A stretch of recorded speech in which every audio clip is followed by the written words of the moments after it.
The following program is being brought to you by Reign of Fire Radio, a media outreach arm of Reign of Fire Evangelical Ministries. Our commitment is to sponsor programs that will assist in living a Christian life and win others through teaching the finished work of Jesus Christ. Good evening, ladies and gentlemen. My name is Rand Burke, and welcome to Reign of Fire Christian Radio. As in every broadcast, I like to set the stage sharing one of the foundational scriptures of Reign of Fire Evangelical Ministries, as well as Reign of Fire Radio. In Luke 4:17 through 19 it states, "And Jesus was handed the book of the prophet Isaiah. And when he opened the book, he found the place where it was written, 'The Spirit of the Lord is upon me, because he has anointed me to preach the gospel to the poor. He has sent me to heal the brokenhearted, to proclaim liberty to the captives, and recovery of sight to the blind, to set at liberty those who are oppressed, proclaim the acceptable year of the Lord.'" Christ is the message, and I'm only a bearer of the message. The day after. I don't know if you've ever had heartburn or not, but sometimes that happens the day after you eat a meal. I have a place that's real close to where I live. It's called El Jalapeno. It is good. One day, though, I was there with a number of my associates, and I ordered a burrito. Now, Mexican, for whatever reason, I always like to have it hot. So they brought it to me, and I went, this doesn't look like it's hot enough. They had sour cream on it. So what I did was I took Tabasco, and instead of just putting it on one corner of my plate, I put it on the whole thing. I mean, I sloshed it, but I covered it to where I really couldn't eat a bite without getting a hold of some. People thought I was going to pass out. I turned so red, I was sweating profusely, and it was like, oh my gosh, I couldn't wait to get a piece of bread in my mouth and something to drink in order to get the heat out. I tell you, the next day, I suffered for it too. There's another situation. Again, it has to do with Mexican food. I had a case down in Texas, in Austin, and the people that I was working with, the mother was cooking the meals, and she was making all her traditional dishes. And one of the things that you do, if you're Mexican, is it seems like, and I'm not trying to profile, but she had black beans at every meal. Now, pinto beans, I was familiar with. Refried beans, I thought that just everybody ate refried beans. I mean, had gone to Chili's, that refried beans had always been pinto beans that were refried. Well, these were black beans. And one of the people that worked for me said, "I don't care if I ever see a black bean in my life." We had black beans for breakfast with eggs. We had black beans in the afternoon. In the evening meal, there was black beans.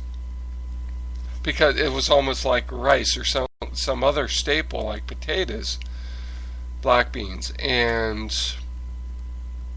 just say that had some heartburn. Well, there was a couple of men that had heartburn as well. And this is what I want you never to forget, is heartburn starts from the inside out. And we've talked about the victory on the last broadcast, and I would like you to go back and listen to it. However, this time we're going to talk about the day after and heartburn. And there's a story in its last chapter of Luke about people heading out away from Jerusalem. But we're going to do the whole chapter, most of the chapter, because there's editorial comments that I want to put interspersed between these scriptures. In Luke 24, in verse 1, it states, "It was very early on Sunday morning. The women went to the tomb, taking spices they had prepared." Now I'm taking this from the New Living Testament, so you can go from there. See, the thing is he had talked about his resurrection. He had talked about what he had to do. But these women went to the grave not expecting him to be gone. They were going to embalm the body of Jesus. Instead, they found the stone had been rolled away from the entrance. So they went in. They didn't find the body of Jesus. They stood there going, did you see him? I didn't see him. Did you see a body? How'd that body get out of here? I don't know. But I don't see a body. Where's Jesus? As they stood there puzzled, two men suddenly appeared to them, clothed in dazzling robes. I bet that they, coming from heaven, I bet they were dressed sharp. And the women were terrified. They didn't expect two guys to be there in robes. Then the men asked, why are you looking for someone that among the dead who's alive? Certainly the women weren't expecting them, and they certainly weren't expecting to be open for the body not to be there. They go on and say, he isn't here. He's risen from the dead. Remember what he told you back in Galilee? That the Son of Man must be betrayed into the hands of sinful men and be crucified, and that he would rise again on the third day. Then they remembered what he had said. Now you would think that they would remember something like that. Hey guys, I'm going to die, but don't be worried because I'm going to get up from the dead. Maybe it was because they were so grief-stricken that they couldn't believe that this happened to their Lord, their Messiah, the person that they thought was going to deliver them. Maybe they didn't remember.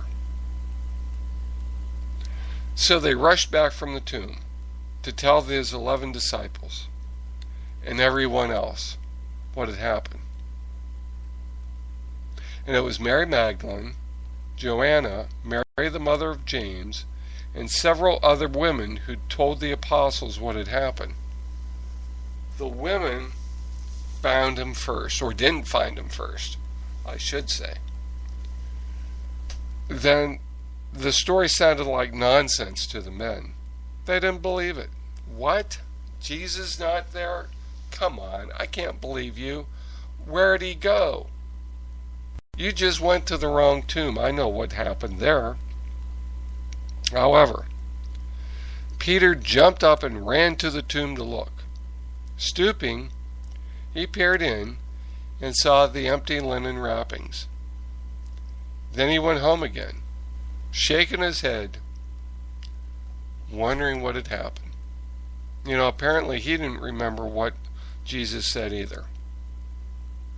That same day, two of Jesus' followers were walking to the village of Emmaus, 7 miles from Jerusalem.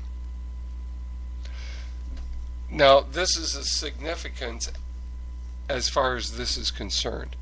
They would not have gone the day before because it was a Sabbath day. And because of the Pharisaic laws, they could only go so far. So instead of going so far and then having to stop, they waited until the next day, to the first day of the week.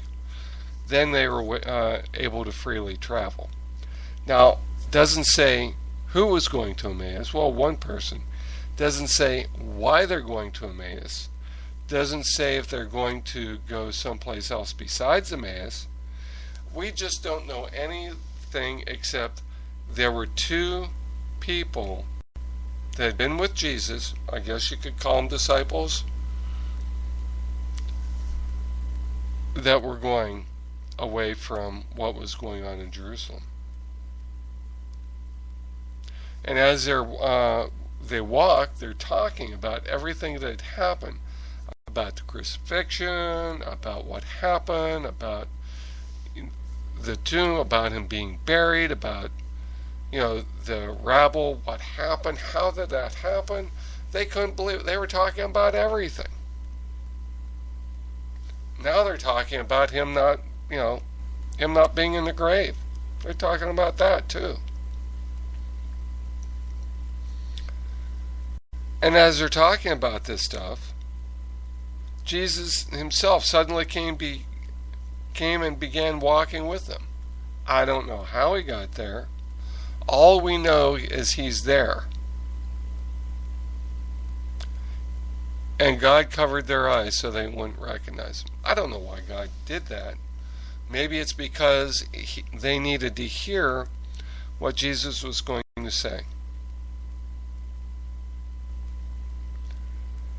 And Jesus asked them, "What are you talking about so intensely as you walk along?" They stopped short, with sadness written across their face. And they probably went, and they're going to kind of say this. Then Cleopas says, "You must have been under a rock somewhere, because you're the only person in Jerusalem who hasn't heard about all the things that have happened there in the last few days. Where in the heck have you been?" Jesus says, ignores it and says, "What things?" They said again, "The things that happened to Jesus, the man from Nazareth," they said. "He was a prophet who did powerful miracles, and he was a mighty teacher in the eyes of God and the people." It's kind of like saying, "Hello, do you have a clue? This is who we're talking about." But our leading priests and other religious leaders handed him over to be condemned to death, and they crucified him. Now, crucifixion was a big deal in Roman times. It was one of the most savage ways to be killed. There was no short death with somebody who was crucified.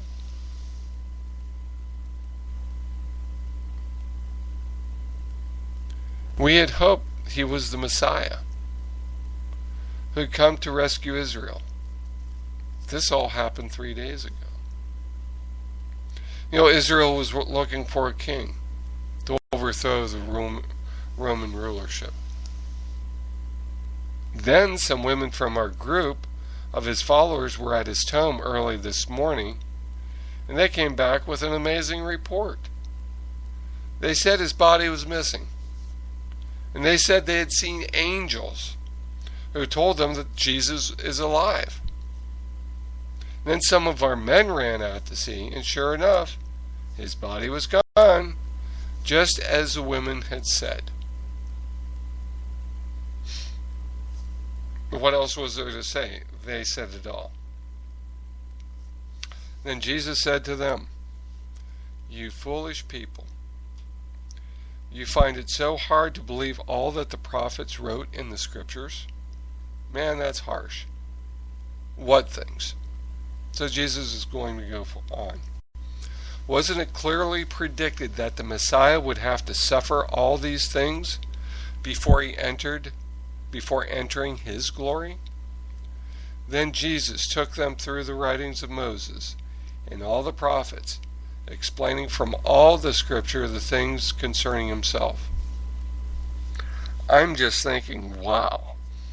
We're talking about the writings of Moses, we're talking about the Psalms, Proverbs, we're talking about each and every prophet in the Bible, what they said,